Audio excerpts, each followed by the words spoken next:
Hello everyone. Welcome to 7th part of Mechanical Properties of Fluids. Today we shall study about excess pressure across the free surface of a liquid and excess pressure inside a liquid drop.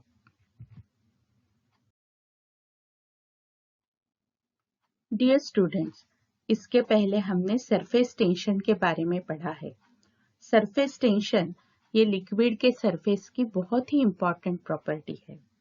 Surface tension मतलब perpendicular force acting on a particular length होता है और जो resultant force है surface tension का वो हमेशा liquid surface के शेप के ऊपर डिपेंड होता है और यही सरफेस टेंशन का रिजल्टेंट फोर्स ये हमेशा कंट्रीब्यूट करता है in deciding the pressure just below the surface of the liquid.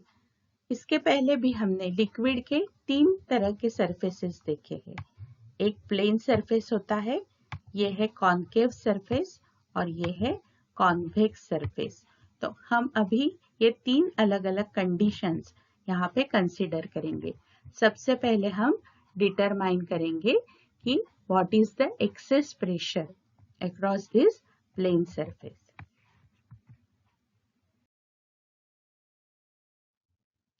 सबसे पहले हम प्लेन लिक्विड सरफेस की केस कंसीडर करते हैं. यहाँ पे एक कंटेनर में लिक्विड कंसीडर किया है और ये इसकी लेयर है, अबव लेयर है. ये लिक्विड सरफेस के ऊपर हमने एक पॉइंट कंसीडर किया है, पॉइंट ए, और दूसरा point just below the layer, point B. अब ये ए और बी यहाँ पे दिखाने के लिए थोड़े दूर दूर है, लेकिन कंसिडरेशन कैसा है कि लेयर के जस्ट अबव पॉइंट ए है और लेयर के जस्ट बिलो पॉइंट बी है. मतलब ये दोनों में डिफरेंस नहीं है. उसके बाद पॉइंट ए पे फोर्स है वेक्टर एफ ए. ये फोर्स हमेशा डाउनवर्ड डायरेक्शन में होगा और वो एटमॉस्फेरिक प्रेशर की वजह से होगा. उसके बाद में तीनों भी फिगर में हमने ये ए और बी मॉलिक्यूल्स कॉमन रखे हैं, जिसमें ए ये जस्ट अबव है, be just below the surface of the liquid, inside the liquid है. और ये दोनों का जो लेवल डिफरेंस है, ये लेवल डिफरेंस हमेशा 0 है. मतलब ये एकदम ऊपर और ये दूसरा पॉइंट भी एकदम लेयर के नीचे है. और तीनों भी फिगर्स में, तीनों मतलब ये प्लेन लिक्विड सरफेस के लिए, दूसरी होगी कॉनकेव के लिए, तीसरी होगी कॉन्वेक्स लिक्विड सरफेस के लिए. तो यहाँ पे ये जो पॉइंट ए है ये एटमॉस्फेयर को एक्सपोज हुआ है, ये लिक्विड के अंदर नहीं है, इसलिए पॉइंट ए के ऊपर एटमॉस्फेरिक प्रेशर एक्ट होगा, जो हमने लेटर पी से अज्यूम किया है. तो ये सब तीनों भी फिगर्स के लिए सेम अजम्पशन है. यहाँ पे हम प्लेन लिक्विड सरफेस कंसीडर कर रहे हैं, इसलिए यहाँ पे प्लेन लिक्विड सरफेस की फिगर बताई है, लेकिन these all assumptions will remain common for other 2 surfaces also. अब प्लेन सरफेस के लिए यहाँ पे ये एफ टी जो शो किया है इस डायरेक्शन में है, दूसरा इस डायरेक्शन में है, और point be inside the liquid है, पॉइंट ए जो है आउटसाइड द लिक्विड सरफेस है, और ये एटमॉस्फेयर को एक्सपोज हुआ है. तो इसके ऊपर एटमॉस्फेरिक फोर्स एफ ए ये एक्ट होगा. और पॉइंट जो बी है, अब ये फ्री सरफेस होने की वजह से जो रिजल्टेंट फोर्स है सरफेस टेंशन का, ये हमेशा पॉइंट बी पे 0 रहेगा.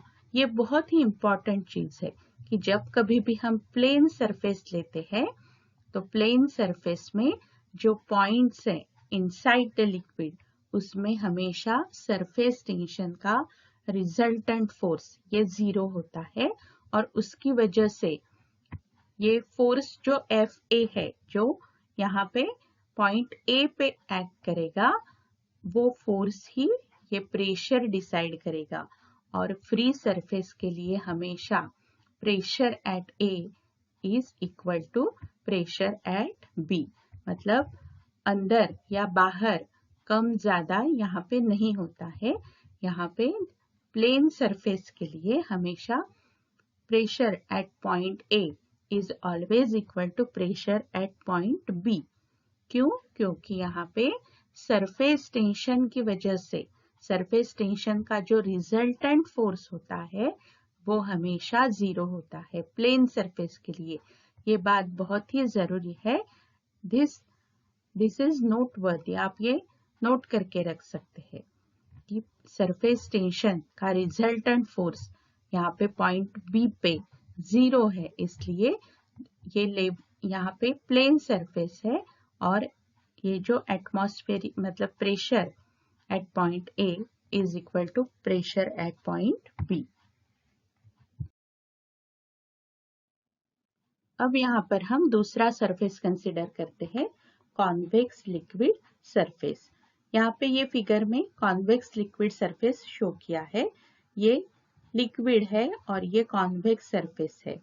अब यहाँ पे ये जो पॉइंट ए है उसके ऊपर एटमॉस्फेरिक प्रेशर की वजह से ये फोर्स एफ ए ये डाउनवर्ड डायरेक्शन में एक्ट हो रहा है। अब कॉन्वेक्स सरफेस होने की वजह से सरफेस टेंशन का जो रिजल्टेंट फोर्स है वो भी डाउनवर्ड डायरेक्शन में एक्ट होगा। तो एटमॉस्फेरिक प्रेशर की वजह से जो फोर्स है वो भी डाउनवर्ड डायरेक्शन में है। सरफेस टेंशन का रिजल्टेंट फोर्स ये भी डाउनवर्ड डायरेक्शन में है। उसकी वजह से ये जो पॉइंट है inside the surface of the liquid, इसके ऊपर ये प्रेशर एड अप होगा और उसकी वजह से ये जो कॉन्केव पार्ट है ऊपर से कॉन्वेक्स है, लेकिन लिक्विड के अंदर का जो पार्ट है मतलब पॉइंट बी पे प्रेशर ये हमेशा ज्यादा होगा। Thus, the pressure on the concave side, that is inside the liquid, is greater than that of the convex side. ये बाहर की साइड से outside the liquid से ज्यादा प्रेशर हमेशा inside the liquid होगा। तो पहले केस में क्या था, force due to surface tension 0 होने की वजह से plane surface of the liquid में एटमॉस्फेरिक प्रेशर की वजह से जो मतलब force at A is equal to pressure at A is equal to pressure at B। यहाँ पे inside the liquid प्रेशर ज्यादा है, मतलब pressure at B is greater। अब तीसरी केस कंसिडर करते हैं जिसमें कॉन्वेक्स लिक्विड सरफेस है।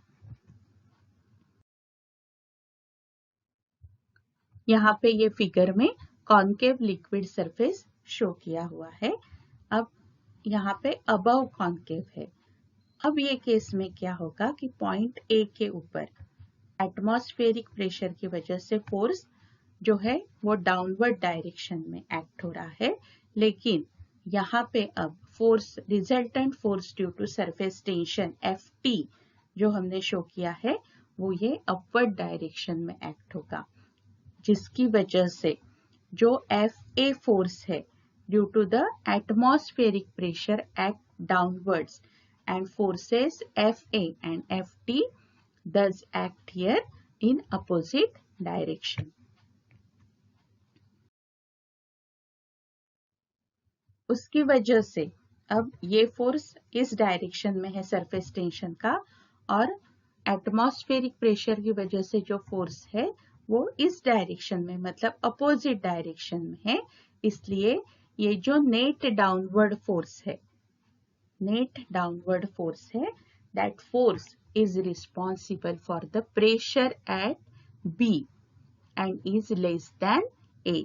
तो अभी ये जो पॉइंट बी है इसके ऊपर प्रेशर कम होगा। अभी पॉइंट बी कहाँ पे है, इनसाइड द लिक्विड है and on the convex side of the meniscus. अभी ये कहाँ पे है, convex side of the meniscus, इसलिए pressure on the concave side that is outside the liquid मतलब ये ए पॉइंट पे is greater than that on the convex side that is inside the liquid. यानी हमेशा जो कॉन्केव साइड है वो concave side में लिक्विड का प्रेशर ज्यादा होता है। पहले केस में दोनों भी प्रेशर सेम। दूसरे इसमें इनसाइड द लिक्विड ज्यादा है क्योंकि concave part inside the liquid था। अभी यहाँ पे पॉइंट ए पे प्रेशर ज्यादा होगा आउटसाइड द लिक्विड क्योंकि it is lying on the concave side. तो ये बहुत ही इंपॉर्टेंट, आउटसाइड द लिक्विड, ये बहुत ही इंपॉर्टेंट पॉइंट है याद रखने के लिए।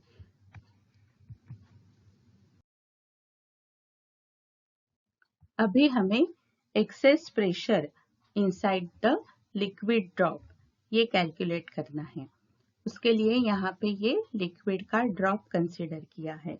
अब लिक्विड ड्रॉप है, एयर बबल है या सोप बबल है, इसके अंदर हमेशा एक्सेस प्रेशर होता है एटमॉस्फेरिक प्रेशर के कंपैरिजन में। अब ये लिक्विड का इक्विलिब्रियम पोजीशन है। ये पोजीशन में लिक्विड के ऊपर ये एक्सटर्नल प्रेशर, अगर हम एक्सटर्नल प्रेशर PO लेते हैं तो उसकी वजह से जो फोर्स होगा ये इस डायरेक्शन में एक्ट होगा, वो लिक्विड के ड्रॉप को अंदर दबाने की कोशिश करेगा। उसके बाद ये जो अंदर का जो लिक्विड है, ये लिक्विड का भी प्रेशर होगा, हम लेते हैं इनसाइड है इसलिए I से डिनोट करते हैं, तो PI ये लिक्विड के ड्रॉप के अंदर के लिक्विड का प्रेशर है। ये प्रेशर की वजह से ये फोर्स एक्ट होगा जो आउटवर्ड डायरेक्शन में एक्ट होगा। अब ये दो फोर्सेस के साथ साथ और यहाँ पे एक तीसरा फोर्स है, वो है सरफेस टेंशन, क्योंकि सरफेस टेंशन ये लिक्विड के सरफेस की प्रॉपर्टी है। तो ये जो लिक्विड का सरफेस है, ये लिक्विड का सरफेस जो फोर्स एक्ट होगा ये सरफेस के ऊपर, वो लिक्विड के ड्रॉप को अंदर खींचना चाहेगा, जो होगा force due to surface tension. तो ये तीनों भी फोर्सेस दिखाए हैं, ये सभी डायरेक्शन में एक्ट होंगे। यहाँ पे एक भी दिखाया है तो भी, मतलब इन जो लिक्विड है उसका फोर्स जो है वो आउटवर्ड डायरेक्शन में है और एटमॉस्फेरिक प्रेशर की वजह से जो फोर्स है वो अंदर की डायरेक्शन में है और सरफेस टेंशन का जो फोर्स है वो भी अंदर के डायरेक्शन में है। इसका मतलब यहाँ से हम सीधा देख सकते हैं कि जो इंटरनल प्रेशर है वो इंटरनल प्रेशर क्या है, it is the sum of this force due to surface tension and force due to this pressure, atmospheric pressure. इसका मतलब लिक्विड के ड्रॉप के अंदर प्रेशर ये हमेशा ज्यादा होता है। अब वो कितना ज्यादा होता है उसके लिए एक्सप्रेशन है, वो अभी हम यहाँ पे डिराइव करेंगे। यहाँ पे हमने एक स्फेरिकल ड्रॉप कंसिडर किया है जिसके लिक्विड का अंदर का प्रेशर PI है and pressure outside this drop is PO। ये लिक्विड के ड्रॉप की स्फेरिकल ड्रॉप की रेडियस स्मॉल r है और यहाँ पे PI pressure inside the drop है and PO is the pressure outside the drop. अब ड्रॉप ये स्फेरिकल शेप में है तो pressure PI inside this drop will be obviously greater than outside the drop, ये अभी हमने देखा है। तो एक्सेस प्रेशर मतलब अंदर का प्रेशर ज्यादा होने की वजह से जो डिफरेंस है, एक्सेस है, वो यहाँ पे होगा PI माइनस P0। अब ये जो एक्सेस प्रेशर है यहाँ पे, ये एक्सेस प्रेशर निकालने के लिए हम यहाँ पे कंसिडर करेंगे कि let the radius of the drop increase from R to R plus delta R। अब इनिशियली इसकी रेडियस R थी, अभी एक्सेस प्रेशर अंदर होने की वजह से ये जो ड्रॉप है ये स्लाइट एक्सपांड हुआ है। स्लाइट एक्सपांड हुआ है मतलब क्या, पहले उसकी रेडियस R थी, अभी वो R प्लस डेल्टा R हो गई। ये जो डॉटेड आउटवर्ड सर्कल है उससे ये एक्सपांशन हमने शो किया है ड्रॉप का यहाँ पे।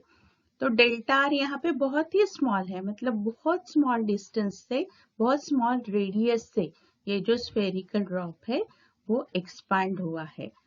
अब एक्सपांशन या कॉन्ट्रैक्शन ऑफ ड्रॉप, इसमें क्या होगा कि ड्रॉप की रेडियस कम या ज्यादा होगी।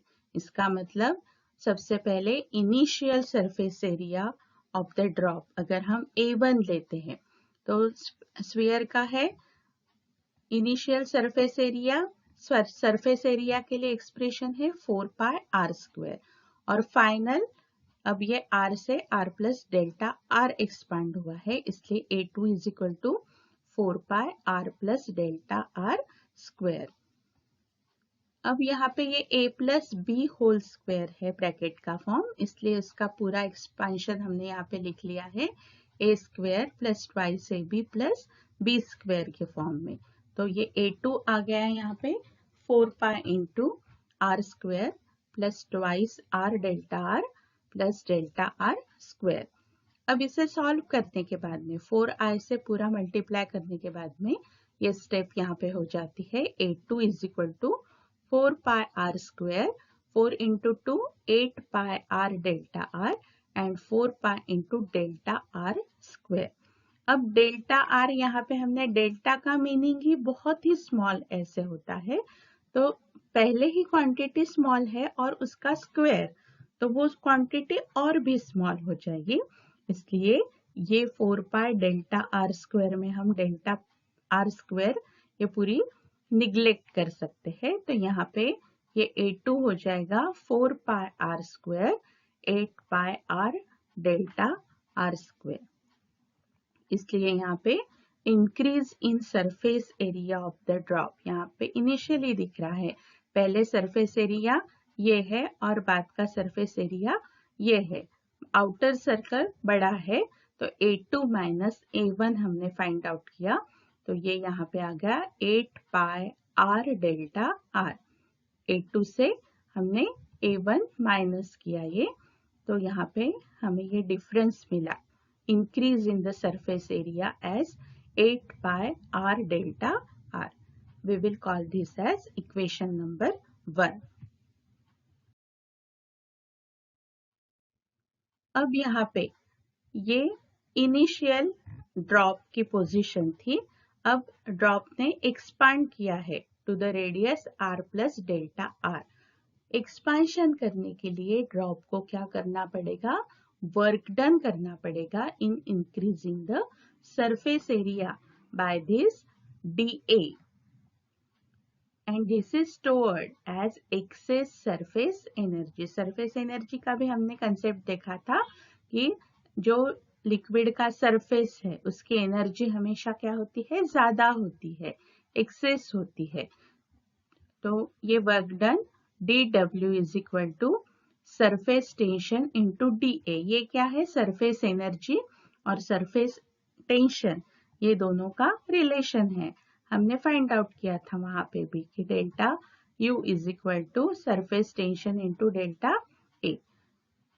अब यहाँ पे dA की वैल्यू हमने इक्वेशन 1 से यहाँ पे सब्स्टिट्यूट कर दी है तो ये जो वर्क डन है this work done is also equal to the product of force which causes increase in the surface area of the bubble and the displacement delta r which is the increase in the radius of the bubble।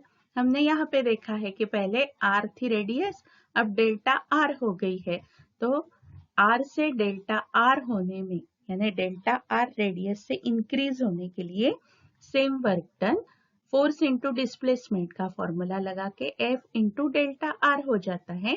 यहाँ पे हमने surface tension और surface energy ये दोनों का relation निकाल के ये एक्सप्रेशन लिखा है। अब दोनों भी क्या है वर्क डन है इसलिए the excess force is given by excess pressure into excess surface area. इसलिए यहाँ पे F is equal to excess pressure आया है PI माइनस PO और एक्सेस सरफेस एरिया आया है 4 पाई r स्क्वायर। अब इक्वेशन 2 और इक्वेशन 3 दोनों भी क्या थे वर्क के थे इसलिए हमने वो इक्वेट कर दिए और यहाँ पे ये F की वैल्यू हमने पुट कर दी वहां पे F सिर्फ F इंटू डेल्टा r था तो यहाँ पे हमने F फाइंड आउट करके ये F की वैल्यू यहाँ पे लिख दी है। तो अभी यहाँ पे क्या क्या कैंसिल आउट हो जाएगा, ये 4, यहाँ पे ये 2 आ जाएगा, उसके बाद में this pi pi will get cancel out, this delta R will get cancel out, और स्क्वायर का ये एक आर के साथ कैंसिल आउट हो जाएगा। तो यहाँ पे t इज इक्वल टू, ये ट्वाइस है, t इज इक्वल टू या P I minus P zero is equal to 2t, और ये r इधर नीचे आ जाएगा, तो ये 2t बाय r, ये हमें इक्वेशन मिला। यानी एक्सेस प्रेशर कितना रहता है हमेशा स्फेरिकल ड्रॉप के अंदर, तो it is always equal to 2t by r, twice surface tension divided by the radius of the drop. This equation gives us the excess pressure inside the drop, and this is called as the Laplace law of spherical membrane. ये जो equation है ये हमें access pressure inside the drop देता है, मतलब कभी भी एक्सेस प्रेशर कितना होगा 2t बाय r, और ये जो एक्सप्रेशन है इसे हम Laplace law of spherical membrane कहते हैं। ये सिंपल एयर या लिक्विड ड्रॉप की केस थी, लेकिन इसके पहले भी हमने देखा है कि जब कभी भी सोप बबल का डिस्क्रिप्शन आता है तो हमेशा हम सोप बबल को 2 फ्री सरफेस एरिया लेते हैं, और उसकी वजह से ये जो इंक्रीज इन सरफेस एरिया आ गया उसे हम, ये डबल हो जाएगा, मतलब इसे हमें 2 से मल्टीप्लाई करना पड़ेगा। तो इसलिए जो total work increase in surface area of the soap bubble ये 2 टाइम्स 8 पाई r डेल्टा r हो जाएगा। इसलिए ये जो वर्क डन है ये P I minus P O into 4 pi r square delta r into ये फिर से यहाँ पे कितना हो जाएगा t into 16 pi r delta r। इसका मतलब P I minus P zero जो है वो यहाँ पे 4t बाय r आ गया। लिक्विड ड्रॉप के लिए 2t बाय r है, सोप बबल के लिए 4t बाय r है, क्योंकि सोप बबल को 2 फ्री सरफेस एरिया होते हैं इसलिए।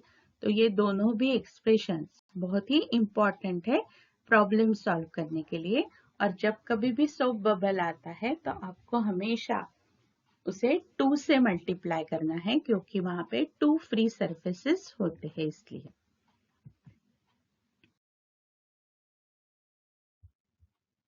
रिमेंबर दिस, इसमें जो ग्रेविटेशनल फोर्स है acting on the molecule which is its weight, हमें पता है कि ग्रेविटेशनल फोर्स मतलब वेट होता है, is also one of the forces acting within the sphere of influence near the contact region. यानी हमने सरफेस टेंशन का फोर्स लिया, एक्सटर्नल एटमॉस्फेरिक प्रेशर की वजह से एक्सटर्नल फोर्स लिया, और अंदर के लिक्विड की वजह से भी फोर्स लिया, लेकिन यहाँ पे हमने ग्रेविटेशनल फोर्स नहीं लिया है, क्योंकि however within the sphere of influence the cohesive and adhesive forces are so strong that the gravitational force can be neglected। मतलब कोहेसिव या एडेसिव फोर्सेस मतलब लिक्विड के मॉलिक्यूल्स के या लिक्विड और ग्लास मॉलिक्यूल्स के या एयर मॉलिक्यूल्स के, ये जो एडेसिव एंड कोहेसिव फोर्सेस होते हैं ये बहुत स्ट्रांग होते हैं ग्रेविटेशनल फोर्स की कंपैरिजन में, इसलिए हमने यहाँ पे वो फोर्स निग्लेक्ट किया है। अब यहाँ पे एक एग्जाम्पल लेते हैं फॉर्मूले के ऊपर based. What should be the diameter of a water drop so that the excess pressure inside it is 90 Newton per meter square? Given surface tension of water at 7.27 into 10 to the power minus 2 Newton per meter square। यहाँ पे जो जो दिया है एक बार अच्छी तरह से प्रॉब्लम पढ़ के हम लिख लेंगे। एक्सेस प्रेशर दिया है यहाँ पे, मतलब P I minus P O की वैल्यू यहाँ पे दी है 80 Newton per meter square, and tension, surface tension is given as 7.27 into 10 to the power minus 2 Newton per meter square. अब यहाँ पे Pi minus P0 is equal to क्या है, 2T by R, ये हमारा फॉर्मूला है। अब यहाँ पे वाटर ड्रॉप बोला है, अगर सोप बबल रहता तो ये 4T बाय R होता। तो सिर्फ यहाँ पे हमने ये फॉर्मूला लिख लिया है, Pi minus P0 is equal to 2T by R। अब R निकालना है हमें, what should be the diameter, मतलब डायमीटर निकालनी है तो पहले हम रेडियस निकालेंगे और उसको फिर 2 से मल्टीप्लाई करेंगे। तो R की फॉर्म में ये फॉर्मूला हमने लिख लिया, तो it becomes 2T divided by Pi minus PO which is equal to 2 into 7.27 into 10 to the power minus 2 divided by 80 which is equal to 1.8 into 10 to the power minus 3, और इसे 2 से multiply करने के बाद में ये हो जाएगा 3.6 into 10 to the power minus 3 या 3.6 मिलीमीटर। तो इस तरीके से ये फॉर्मूला बेस्ड सिंपल प्रॉब्लम है। 1 या 2 मार्क्स के लिए ऐसे प्रॉब्लम्स आपके पेपर में आपको पूछ सकते हैं। इस तरीके से हमने excess pressure across the free surface of liquid और excess pressure inside the liquid drop calculate किया है। Thank you very much for watching.